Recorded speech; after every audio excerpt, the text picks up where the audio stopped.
Hi, I'm a volunteer with Technology United for Ukraine, codenamed Chaos. I actually have the distinct pleasure of working with my friend Morgan, who is a member of the Ukrainian military flying high-value drone missions. In fact, in my work, I have the privilege of writing the software that runs on this very drone you're seeing right now called the Needle.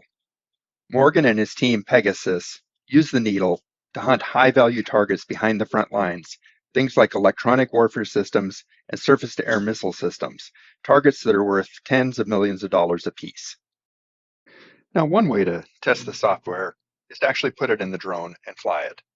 But it's often windy or muddy or rainy, and even if you do get flying, if the software has a bug, you crash and destroy the hardware.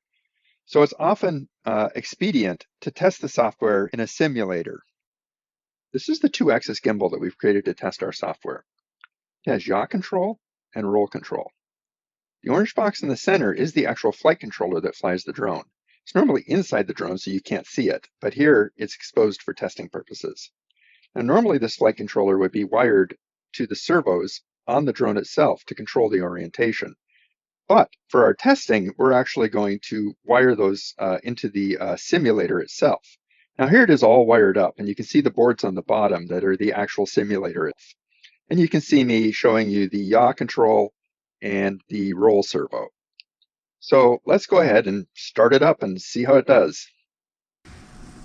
All right, here you can see me with my transmitter, and you can see me flying the plane left and right.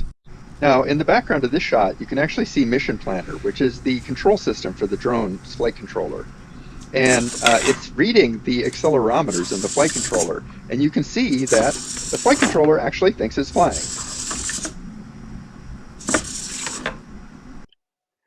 We're going to be posting more videos in the future that show actual software that we're testing with this gimbal.